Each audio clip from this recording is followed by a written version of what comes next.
was drunk, of course, and it was like a bachelor party, or I don't know what it was. It was a Las Vegas pool party. That's what it was. And this gay guy finds himself in the bathroom and with this heterosexual guy. And the heterosexual guy is on the toilet and passed out. And I guess he'd been really drunk or whatever, and his pants are down by his legs. And the gay guy walks in there, and he sees him and gets excited because he has a big dick. And begins to kneel down and suck him off while he's unconscious, essentially raping him, and then pulling him up while he's half awake. And the guy wakes up while the guy no.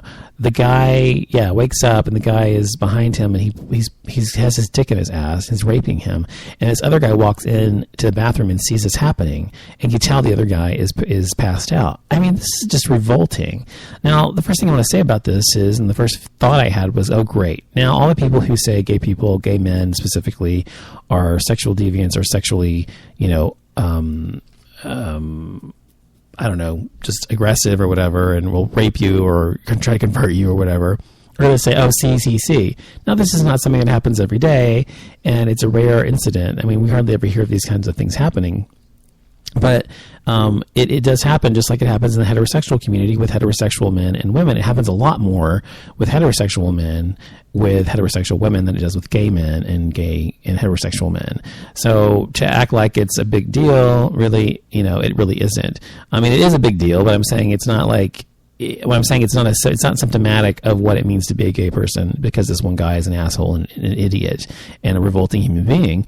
But I mean, do you have to be that hard up that you can't just go find somebody? There are plenty of gay men out there that will have sex with you for free and freely do it of their own volition. I'm sure you can find somebody you're attracted to who has a big dick or whatever, if that's what was so attractive to you about this guy.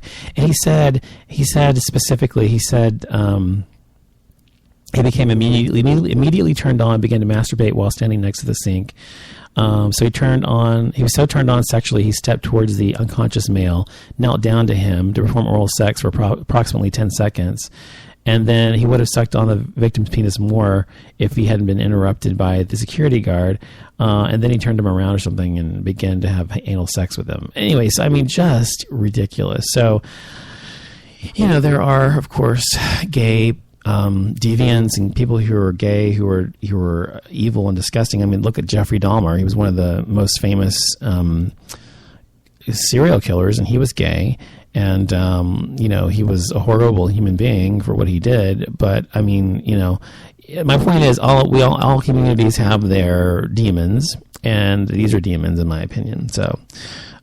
Bates Motel. By the way, I don't know if any of you watched the show Bates Motel. It's really good. Of course, it's based on the movie Psycho, and about Norman Bates, but when he was a kid growing up, and his mother, Norma, raising him, and in the motel, and they ran the motel or whatever. And it's modern day, but it's based on the story of Psycho.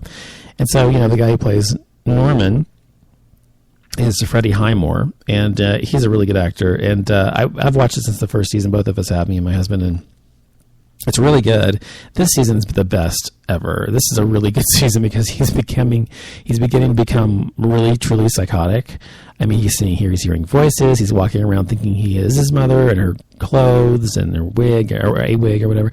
Actually, he hasn't put a wig on yet, but he's put her clothes on, and I think he's his mother, and he's really fucking losing his mind, and he's killing people, of course, and stuff like that. So it's really good. So if you haven't seen Bates Motel, it is definitely worth the watch. It's on A&E, and if you don't have it or you want to catch up on it, you can watch it on iTunes or whatever. So it's really good. Check it out. Also, Wendy Williams. Wendy Williams, I want to talk about her for a minute because I used to watch her show every day, and because she's really good for gossip, right? And I could pass about 2 or 3 months ago, I just stopped watching her show. I just kind of got tired of her. And the main reason was because she is funny. She can be funny. And she seems like, she's down to earth, whatever, for the most part. But she can be so cutting. that, I mean, that's part of her shtick, though, is to be like, oh, tell it like it is, Wendy, right? Or whatever. And say it like you mean it, or whatever she says. And that's fine. I respect people who say it like they mean it. I feel like I'm the same way. But I don't do it at the expense of someone else's feelings if I, just to be mean or disrespectful, unless someone's been mean or disrespectful to me. She does it all the time to everybody, no matter, without any kind of consideration for whether they're her friend or not or whatever. But sometimes she just goes way too far. And last week she had said on her show that gay men, basically she said gay men, she said things about gay men before. She's very gay friendly, supposedly, or whatever, and has gay friends, and she has a lot of gay people on her staff and whatever. So I don't think she's homophobic, but she's ignorant, because she said something about the fact that gay men who are on Grindr are basically a bunch of sexual what she said, not pedophile, sexual deviants, or I can't remember the word she used, but it wasn't a good one, and saying that they're just disgusting whores or something like that.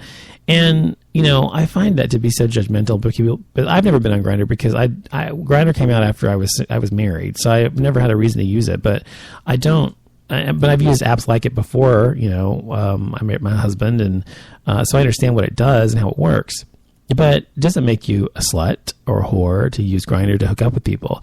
I mean, one of the things I think is interesting about gay men, or men in general, first of all, men in general are sexual human beings, but gay men, we don't have the restrictions placed upon us that women place upon heterosexual men, the limitations of sex and things like that. And so that's why most gay men are far more sexually free generally than heterosexual men, because they're able to be, because they don't have these restrictions placed upon them by their wives or girlfriends or whatever, because women are generally much more less sexual, not sexual, but less sexually promiscuous.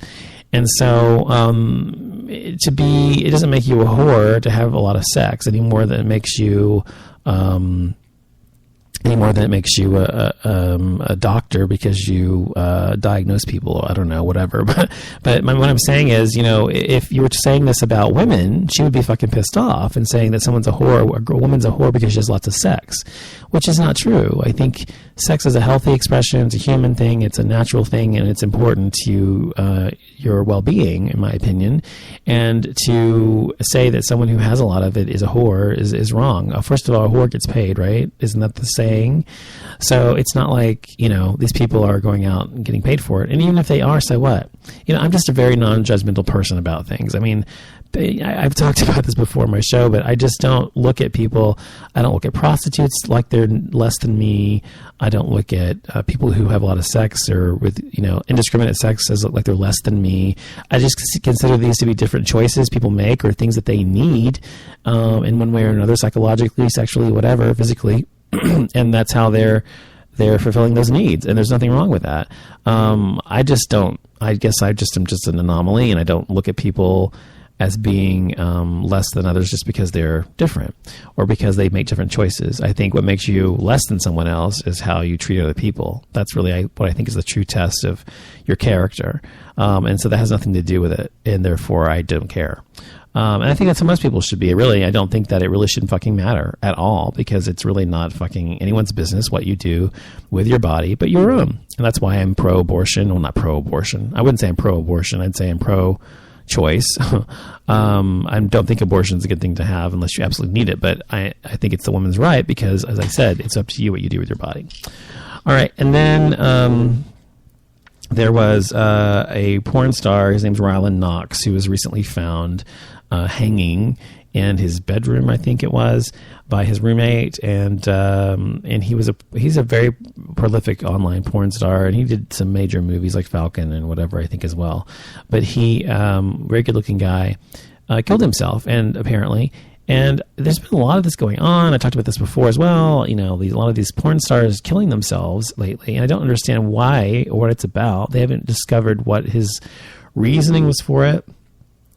But they also know that he was, they didn't actually, find a note or anything. So there's no reason for them to know why he did it. But, he could have been high or whatever. A lot of times porn stars do drugs and things like that, so you don't know. But he was on Falcon, gaycastings.com, nakedsword.com, Hot House, and other different gay porn studios. And he was young. He was like 20, I think 24 or something. They actually didn't release his age, his exact age. But he was around 20. He may have been younger than that, like 20 or 21. But anyway, he was a nice-looking guy. It's really sad. But I think it's an epidemic, though, in that community with gay porn, where these gay guys are just killing themselves for no reason.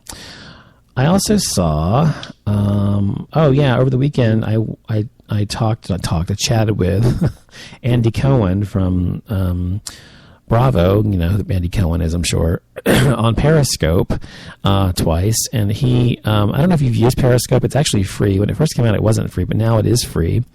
And it's just basically like a FaceTime thing, but for a public chat. So you FaceTime with the whole public instead of just one person, essentially. And the first time he was in a cab in New York City around 3:30 in the afternoon, and was going to get his tux tried on to meet for the Met Gala, which was on Sunday, for his date, Sarah Jessica Parker. And he was talking, whatever. And I asked him two questions that he answered. One was, does he still have beef with Wendy Williams, or does she still piss off at him? And he said, yes, I think she is. And he doesn't know why.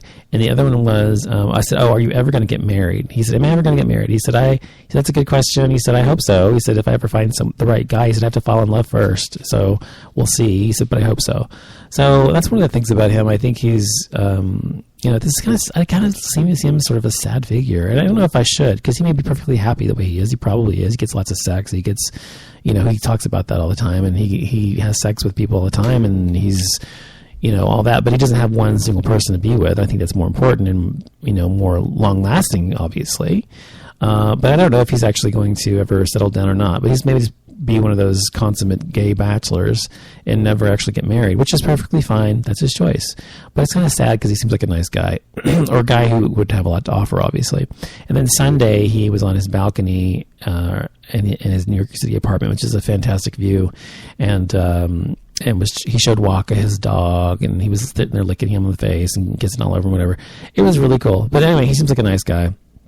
Well, it's a cool app, though, Periscope. You can get it on on Apple Store, the App Store, and it's free. At least it was as of Friday. I don't know if it still is, but several celebrities use it apparently. And when they come online, it'll alert you on your phone so you can join in the chat. As long as the room's not too full. If it's too full, you can still view them, but you can't chat. But it's pretty cool. So check it out if you haven't checked it out already. Madonna, by the way, whom I love and adore. She was on something called Saturday Chat Live or something, and she answered like all these questions, like 38 questions or something. And she's sitting there in her bathroom, where she's drinking rosé, which fans of hers know she loves, which I'm not a big fan of because it's a little too dry for me. And she's drinking rosé, and she's eating pizza, and she's answering these questions.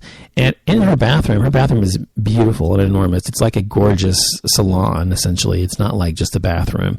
And she's sitting at a vanity or a desk or something, I don't know, in there. And she has a sofa in there, a fireplace with a top mantle and mirror and, a pedestal tub. And I mean, it's just a really gorgeous room. You can tell flowers in there, fresh flowers. Anyway, so behind her, while she is reading these questions, and as she's reading each question's on a piece of paper printed out. She's throwing it behind her. Like, she answers the question, she's like, psh, she throws it behind her, and it falls on the floor. Well, so there was, while she was doing this, at about the 9-minute mark, somewhere 9:54, something like that, behind her is, as I said, a mirror, and in the distance, and it looks exactly like a rat is running across the floor of her bathroom. And I mean, it looks really convincing. You'd think it's a rat. And I was like, oh my God. I said, Madonna has rats? I said, how can Madonna have rats? She's like fucking a billionaire almost. And she has rats? That doesn't make any fucking sense. And everybody's like, oh my God, Madonna has rats. Madonna has rats. Madonna has rats. And it turns out that it happened right after she threw a piece of paper on the floor. And the piece of paper had the front of it was dark gray, and in the distance, in the shadow, it looked like when it was falling on the floor, it was running across the room like it was a rat. Excuse me. Sorry, allergies. You'd have to hear me sneeze.